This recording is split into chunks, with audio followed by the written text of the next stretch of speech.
Doon ko na po.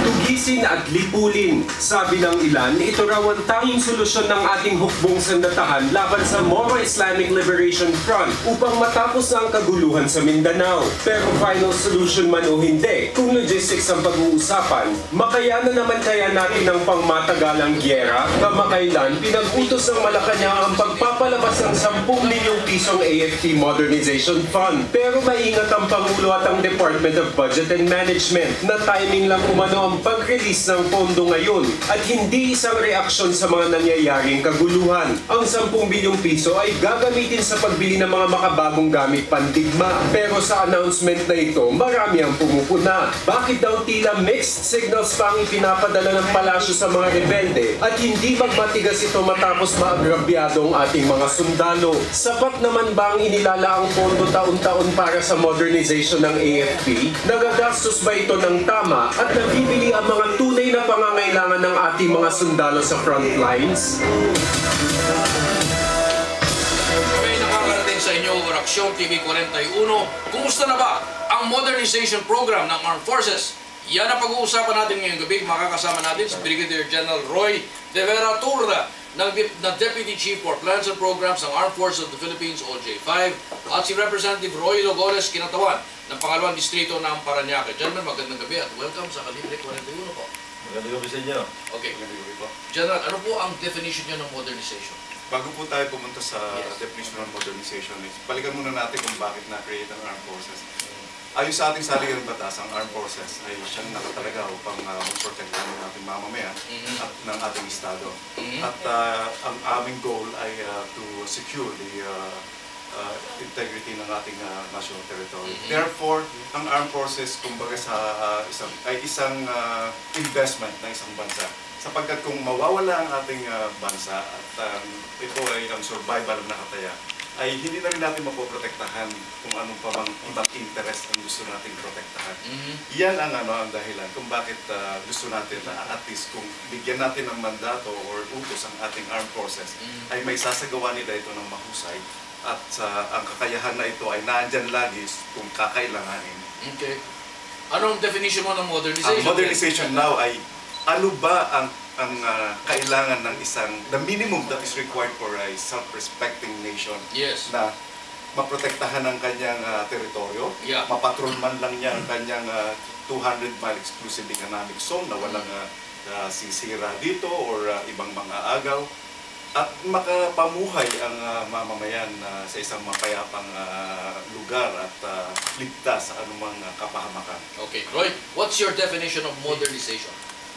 Well, unang-una yung mission muna ng AFP. Sa aking pananaw, ang Armed Forces of the Philippines ay dapat part of the economic development program of the country. Kasi siyempre, yan ang layunin natin eh. The role of government is to improve the economic condition ng mga tao. Yes. So, ang bawat piso na ginagasta natin sa Armed Forces ay dapat merong justification, which is pag-support sa ating economic assets. Katulad ng binanggit ni General, no? Halimbawa, gagasta ka ng ilang bilyon para sa Navy. Supportahan yung malampaya asset natin, napakawaling asset yan. Gagasta ka ng ilang bilyon para sa Army. Supportahan natin economic assets in Bicol para lalo maging economically developed yung lugar na yan. At iba pang mga lugar na hindi masyadong nagpo-progress dahil merong insurgency. Kasi hindi maka-economically develop. Parang sari-sari story yan eh. Kung merong mga luko-luko sa paligid, manggulo, hindi mo po progress yung sari-sari store mo o kaya anong negosyo mo. Ang business hindi ulad kung merong gulo. Kailangan tahimik. Yan ang role ng Armed Forces. Pagdating naman sa modernization, ano mga konsepto natin ng modernization? Tama yung sinabi ni General, no, na si Roy, na makatulong sa ating exclusive economic zone, sa ibang asset natin. Pero sa akin, ang pananaw ko, sa modernization, maibalik natin sa old glory days ng Armed Forces of the Philippines, yung ating AFP. Ano ba yan? Noong panahon na yan, yung at the height of our glory days noon, we had about 50 interceptor planes. Yes. Yung karamihan, mga F-5, meron tayong mga F-8 Crusaders. Meron pa bang F-5 ngayon? Wala na. Wala na. Base out na lahat.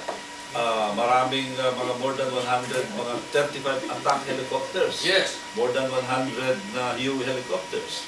Pagkatapos 12 C-130s. Pero ilan ang taon natin noon, nung panahon ng glory days ng EFP? Halos pareho lang. Pareho lang? Okay. Okay. Hindi yung tao ko yung asset eh. Yung asset ano kasi ito yung mga force multiplier. Yung Navy natin noon, ang dami natin bakor ng Navy, compared with the navies of other countries. Yes. So, I don't know what happened since then, mga 70s, yung parang pinaka... Siguro ang nangyari Alam mo, noon, si Senator Biason, Congressman Biason, parati pinagmamalaki.